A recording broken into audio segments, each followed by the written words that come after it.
Maya wrapped her arms around the tall man's chest from behind, pressing hard against his ribs. His body shook as she squeezed, using all her strength to force the food from his throat. The piece of steak flew out, landing on the restaurant floor with a wet thud. The man gasped, filling his lungs with air. His face, which had turned purple just seconds before, slowly returned to normal.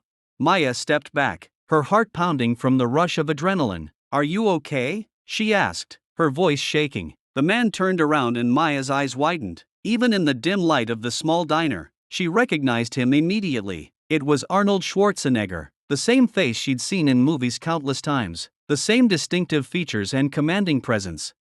"I'm alive because of you," he said, his voice carrying that unmistakable Austrian accent. "Thank you," Maya nodded, still in shock. She'd been working at Pete's Diner for 3 years, and nothing like this had ever happened. The other customers stared at them, phones already out, recording everything. "Just doing my job," she managed to say. Arnold looked around the diner, taking in the cracked vinyl booths and the flickering neon sign outside. His expensive suit looked completely out of place in the small restaurant on the outskirts of Austin, Texas. "What's your name?" he asked. Maya Chen."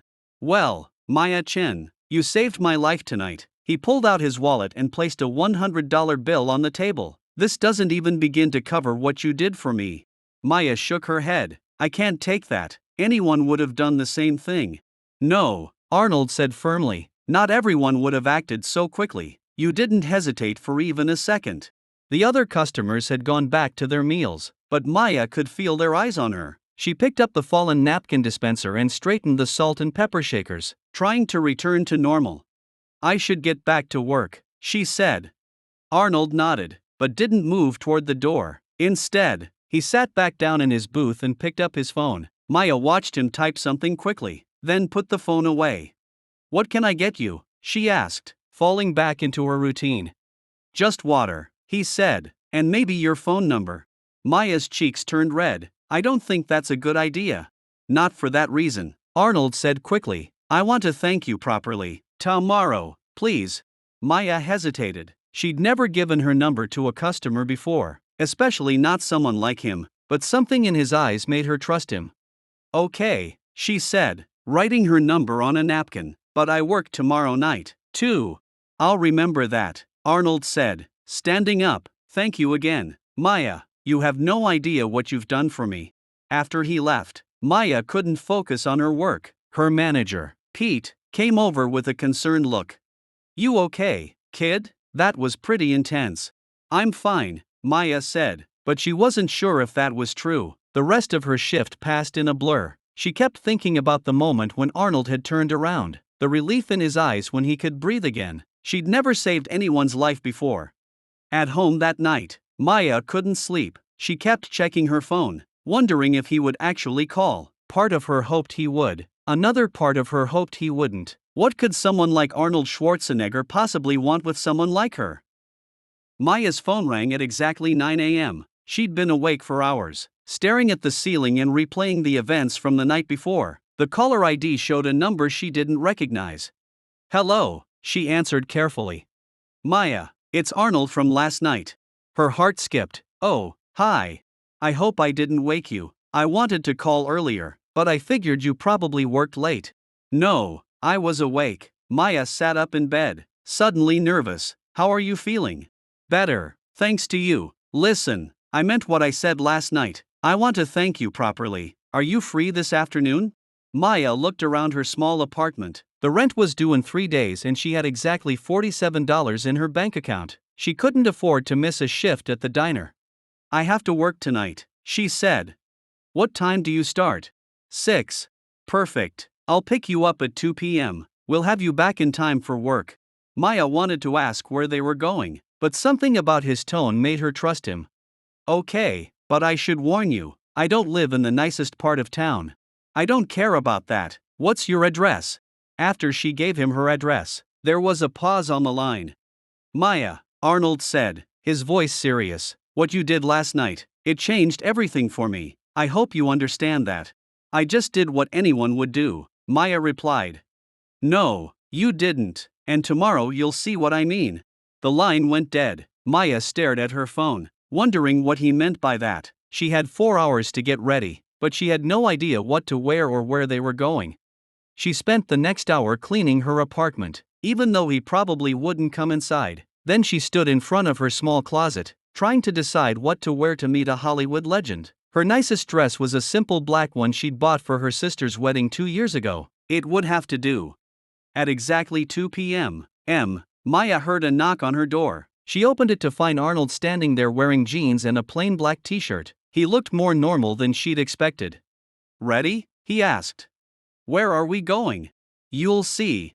They walked to the parking lot where a black SUV waited. A driver held the door open for them. "This is Marcus," Arnold said as they got in. "He's been with me for 5 years." Marcus nodded at Maya in the rearview mirror. "Nice to meet you, miss." As they drove through Austin, Maya noticed they weren't heading toward the fancy part of town. Instead, they were going deeper into the area where she lived. "Are we going to another restaurant?" she asked. "Something like that," Arnold said. They pulled up in front of a small building that Maya recognized. It was the community center where she'd volunteered as a kid, teaching English to immigrant families. The building looked even more rundown than she remembered. "Why are we here?" Maya asked. Arnold smiled. "Because this is where you're needed most." They got out of the car and Maya saw a small crowd gathered near the entrance. As they got closer, she realized there were news cameras and reporters. "What's going on?" she asked, suddenly worried. "Trust me," Arnold said. "This is important." A woman with a microphone approached them. "Mr. Schwarzenegger, are you ready to make the announcement?" Maya's stomach dropped. "What announcement?" Arnold turned to her, his expression serious. "Maya, last night you saved my life without thinking about who I was or what you might get in return. Today I want to return the favor." "I don't understand."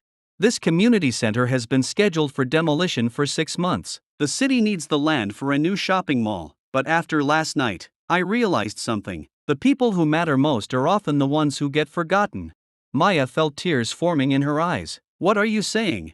"I'm saying that as of today, I'm buying this building and the entire block. We're going to renovate it, expand it, and turn it into a real community center with a library, computer lab, kitchen, and classroom space." Maya couldn't speak. She looked at the old building, remembering all the hours she'd spent there as a volunteer. "But that's not all," Arnold continued. "I want you to run it." "Me? You? I've done my research, Maya. You have a degree in social work that you're not using because you can't find a job that pays enough. You volunteer at 3 different organizations in your spare time. You're exactly what this place needs." Maya felt dizzy. I don't know how to run something like that." "You'll learn, and you'll have all the help you need." The reporters moved closer and Maya realized that in a few minutes her life would be completely different. She looked at Arnold, seeing something in his eyes that she hadn't noticed before. "Why?" she whispered. "Because sometimes one moment of kindness can change everything." Maya's hands shook as the reporters surrounded them. She'd never been on camera before, and suddenly there were 5 different news crews pointing their equipment at her. "Miss Chen," a reporter called out, "how does it feel to know that saving someone's life has led to this opportunity?" Maya looked at Arnold, who nodded encouragingly. I'm still trying to process it all," she said into the microphone. "Mr. Schwarzenegger," another reporter shouted, "can you tell us more about your plans for this community center?" Arnold stepped forward. "The Chen Community Center will serve over 5,000 families in this area. We'll have after-school programs, job training, English classes, and a food bank. The construction will begin next month." "The Chen Community Center," Maya whispered. "It's named after you," Arnold said quietly, "the person who reminded me what really matters." Maya felt overwhelmed. 24 hours ago, she was serving coffee and worried about making rent. Now, her name was going to be on a building. "Miss Chen," a reporter asked, "did you know who you were saving when you performed the Heimlich maneuver?"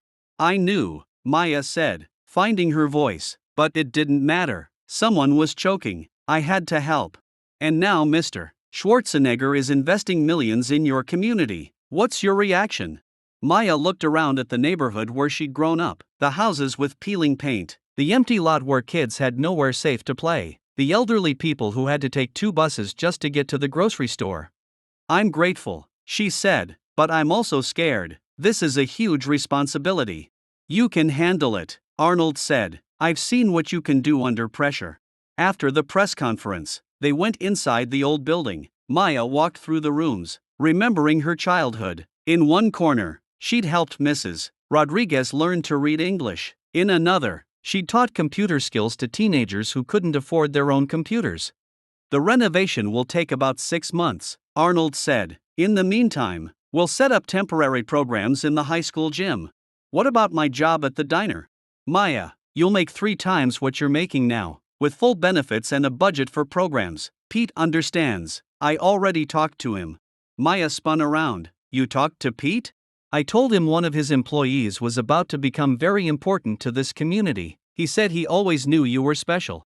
They spent the next hour walking through the building, with Arnold explaining his vision and Maya adding her own ideas. She knew exactly what the neighborhood needed because she'd lived here her entire life.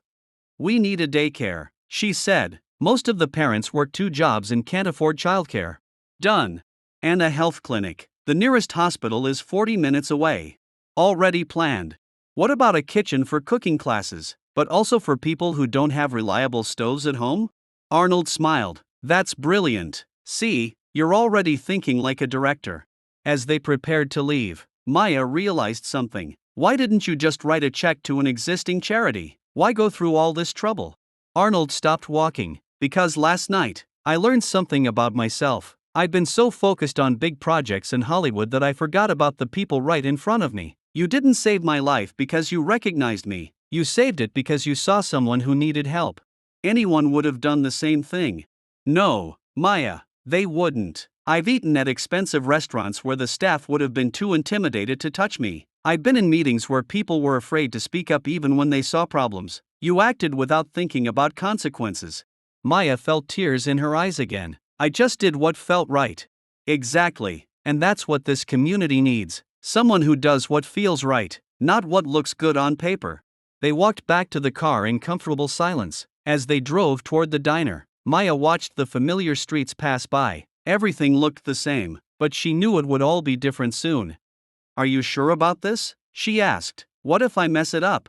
You won't, Arnold said, and even if you make mistakes, that's okay. The important thing is that you care about the people you're serving. What if the media attention gets to be too much? It will die down. In a few weeks, this will just be a story about a community center, but the work you do there will matter for decades. They pulled up in front of Pete's diner. Maya could see Pete inside, probably wondering where she was. Thank you, she said to Arnold, for everything. Thank you for showing me what courage looks like, he replied. I'll see you tomorrow. We have a lot of work to do.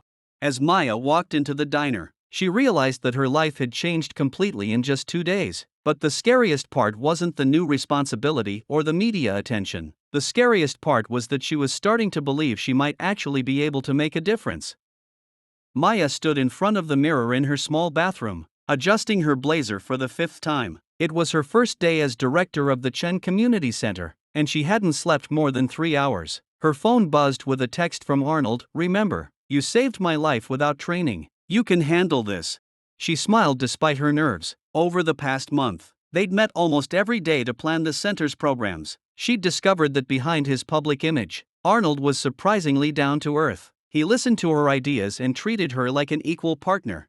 The temporary location was in the high school gym, just as Arnold had promised. When Maya arrived, she found 23 people waiting outside. Parents with children, elderly residents, teenagers with nowhere else to go. Miss Chen called out Maria Santos, whose 3 kids Maya had tutored years ago. Is it true? Are you really going to help us? Maya took a deep breath. We're going to help each other, she said, unlocking the door. The first day was chaotic. The computer lab consisted of 5 donated laptops set up on folding tables. The English classes were held in a corner near the basketball hoops. The childcare area was marked off with plastic cones. But something magical happened. The community showed up. Miss Johnson, a retired teacher, offered to help with the reading program. Miguel, a high school student, volunteered to teach basic computer skills. Even Pete from the diner sent over sandwiches for the volunteers. This is amazing, Maya told Arnold when he called that evening. We had over 60 people today. How do you feel? He asked. Terrified, excited, overwhelmed. Maya laughed. I think I understand now why you take on impossible projects. Because they're worth it? Because they're necessary. The next few weeks blurred together. Maya worked 12-hour days, learning about budgets and program management and nonprofit regulations. She made mistakes daily, but each mistake taught her something new. The media attention was intense at first. Reporters came by every few days, wanting to see how the miracle waitress was doing. Maya hated the attention, but she endured it because it brought more volunteers and donations. "You're becoming famous," her sister Lisa said during one of their weekly phone calls. "I don't want to be famous," Maya replied. "I just want to help people." "That's exactly why you're good at this." One evening, as Maya was locking up the temporary center, she found Arnold waiting by her car. "How was your day?" he asked. "Good, hard, but good. We had 40 kids in the after-school program today, and the food bank served 37 families." Maya smiled. "Mrs. Rodriguez donated 20 pounds of rice. She said it was her way of giving back." They walked to a nearby coffee shop, a routine they'd developed over the past month. Maya had learned that Arnold was dealing with his own challenges. The media constantly criticized his past political decisions, and he rarely had anyone to talk to who wasn't trying to get something from him. "I have news," Arnold said as they sat down. "The construction permits came through. We can break ground next week." Maya's heart raced. "Really? Really? The new building will be ready in 6 months, 3 times the size of the original, with everything we discussed. I can't believe this is happening." "Believe it. You've proven that you can handle anything." Maya looked out the window at the neighborhood she'd grown up in. Already, she could see changes. The empty lot had been cleaned up by volunteers. Local businesses were staying open later because more people were walking around. Kids were playing outside instead of hiding indoors. "Can I ask you something?" she said. "Of course." "That night at the diner, you seemed different, not just because you were choking. You seemed sad." Arnold was quiet for a long moment. "I was thinking about my father. He died 2 years ago, and we never had a good relationship. I kept thinking about all the things I wanted to tell him, but never did." "I'm sorry. The point is, I was in a dark place that night. I was questioning everything I was doing, wondering if any of it mattered. Then you saved my life, and I realized that sometimes the most important things happen in the smallest moments." Maya felt tears in her eyes. "I'm glad you're okay. I'm glad you were there." They sat in comfortable silence, watching the neighborhood come alive in the evening. Maya realized that in trying to save Arnold's life, she'd somehow saved her own. "Are you ready for tomorrow?" Arnold asked. "What's tomorrow?" "The groundbreaking ceremony. Didn't I tell you?" Maya's stomach dropped. "More cameras?" "Just a few. The mayor will be there, and some of the families from the program. It's important, Maya. This is the beginning of something bigger." "What do you mean?" Arnold smiled. "I mean that what we're doing here is just the start. I've been thinking about creating community centers like this in other neighborhoods, with you helping to design the programs." Maya stared at him. "You want to do this in other places?" "I want to do this everywhere it's needed, but only if you're willing to help."